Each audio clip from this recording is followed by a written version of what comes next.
this business time. I'm gonna roll up my sleeves. It's cold. Roll down my sleeves. It's time.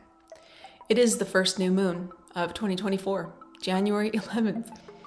I'm very serious about this. It's important, and I'm serious because it's Capricorn, and you have to be serious when you talk about Capricorn stuff. I'm just kidding. I think it's awesome that the first new moon is actually Capricorn every year because it's so useful. It's when many of us are already setting intentions, resolutions, visions, etc. for the future. And that new moon is just perfect for that kind of activity because Capricorn is incredible. I think it gets underestimated. It's put into this little boring box in the corner alongside Virgo, who's organizing socks alphabetically. And you know, Capricorn's just got to be responsible for everything.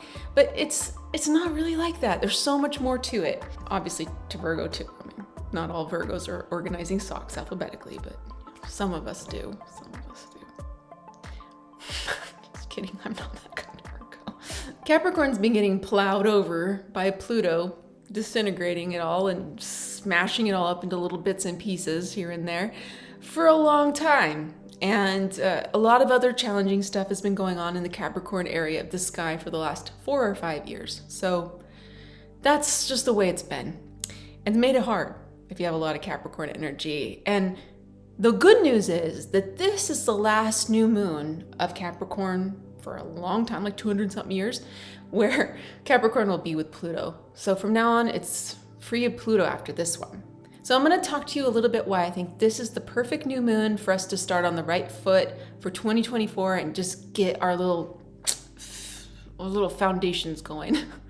Let's not pretend that 2024 is going to be all rainbows, okay? It's feeling optimistic right now, and I feel optimistic, I feel good. But we need to be realistic because it's going to have some massive change embedded into this astrological programming. That's what's coming up. So my main intention for you and for me in 2024 is to get some strong foundations built so we can withstand with whatever comes. And how do we do that? That's a good question. We're going to use Capricorn power, the motivation, the tangible, practical, responsible success that Capricorn can bring. And that's whatever success means to you. It doesn't mean just making money or going to work in an office or anything like that. Success is very personal. In order to understand what success means to you, we need to get to know ourselves and our deepest desires, what we want to do, what we want to pursue, and what we want to be, who we want to be. Capricorn energy is going to help us harness those deeply attuned desires and help us lay out a plan to manifest them in the material, earthly realm. That's what Capricorn can do, makes things happen. Capricorn's cool with foundation, so I'm going to give you a little more Capricorn info to give you more foundational understanding of what this energy is. This is from an article on The Cut. Capricorn is an earth sign, practical, reliable, and in tune with the physical world, and it's ruled by Saturn, the planet of structure, limits, and authority. This means this is a season that is ideal for pursuing concrete, achievable goals. No more aimless wandering, abstract dreaming, or setting ambitions without thinking about what work will be required of you. If you make a promise during Capricorn season, Capricorn New Moon, whether it's to others or to yourself, it had better be one you're willing to keep. Because we can do it. We can do it right now. We can make things happen. When we look at the new moon chart, we see that the sun and the moon are conjoined because that's what makes a new moon. And that's 20 degrees 44 minutes at Capricorn. Now this is trine to Uranus, so making that nice energetic triangle to Uranus at 19 degrees 11 minutes. And what does that mean? It just means there's a lot of support, open communication between these planets.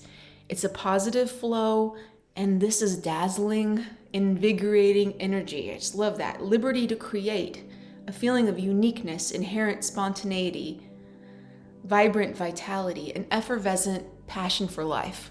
There's freedom from the burden of something that usually might drag you down or stop you or slow you up. This is business time. The Sabian symbol for this new moon is Capricorn 21, a relay race. My son runs track, so I've been to a lot of track meets, and one of his events is the relay race. And it's really interesting to consider because the result of a relay race is based on a team of 4 runners. They're a unit, and each one of them has to do their part really, really well, but it's the collaboration of them together that creates the result. So when you apply that to a broader scale and see that we are, yes, individuals, we are all unique, independent individuals, but we are also part of a team, a relay team. And what you do for yourself, for your part, to clean up your own proverbial little garden, is what helps make the team win. If you can go faster, if you can be stronger, if you can be more patient or more fulfilled or happier, that's gonna get you quicker to the next person to pass off the baton, right? And you're gonna inspire that next person. We're so interconnected and we just can't see it sometimes. It's so hard to see. If we can't see that, then we collectively are losing over and over and over again. I feel like you're doing a service to the world by getting to know yourself, understanding your dreams, your desires, your wishes, to understand your astrology, to understand who you are, and putting that Capricornian effort into living your best life. You have to put a little bit of work into it. That's just the deal. That's reality, right? Here's another little part of the article from the cut that I thought you'd like about Capricorn. Capricorn energy is Dolly Parton telling Vanity Fair that the thing she dislikes most is laziness, and the trait she deplores in others is dishonesty and being late for appointments. But Capricorn energy is also Parton's glitz, big hair, and unabashed honesty.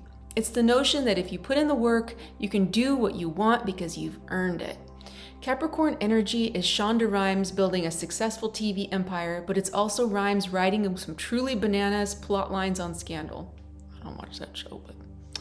It's Joanna Newsom grinding her way through years of harp practice, writing songs and studying polyrhythms, focused on doing the work to make exactly the sort of music she wants.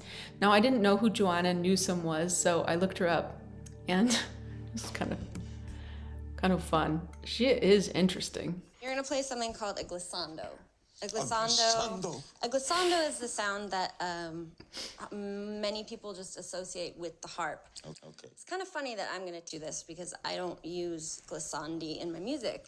You don't use glissando. No. But I will use it. You will use glissandi. Let me try something. Good job, Larry. Try another thing. Yeah. So right now, Was that a glissando? not exactly. You wanna do just one hand at a time. Okay. At first. So first up with the right hand and then down with the left hand. Okay. Yes, you did it. Hold on. I'll do it again. Yes. Her music's different, man. Check that out. Hey, hey, hey, the end is near. On a good day you can see the end from here. But I won't turn back now, though the way is clear. I will stay for the remainder. How interesting. Learn something new every day. I've never seen her before. Just saw that in the article about Capricorn, but apparently she's a Capricorn. And one other person that's a Capricorn sun that I think is interesting is David Bowie. I mean, he's one of those, like Dolly Parton, you don't really think Capricorn when you think, but she is. And David Bowie, same, business. They were creative, smart, business-oriented people. She is still. But it's interesting because his sun, he's Capricorn sun, and it's in the 12th house conjunct Mars. So that leaves it a little bit more, muted. So you don't really see it on the surface. But when you want to figure out what kind of Capricorn he was, you look to where the ruler of Capricorn was, which is Saturn, and Saturn is in Leo alongside his moon. So you got that in the 7th house. And he's very leonine, he's very expressive and exciting, David Bowie. And the last line from that cut article, it's Nicolas Cage, the weirdest man in Hollywood. Her words, not mine, but he's a little bit different. It's okay. He's a hard worker. Just puts the effort in, man, like Nicolas Cage. The next videos I'm making for you are going to be detailing a plan for you to follow. So it's a vision planner. I'm calling it the Best Life Blueprint because it's designed to do just that. to really help you see what you want in your life so you can bring it in, manifest it, see it every single day, bring some laser focus into it, and using that Capricorn power of getting stuff done step by step. I like you just the way you are. I really do. And I'll talk to you next time.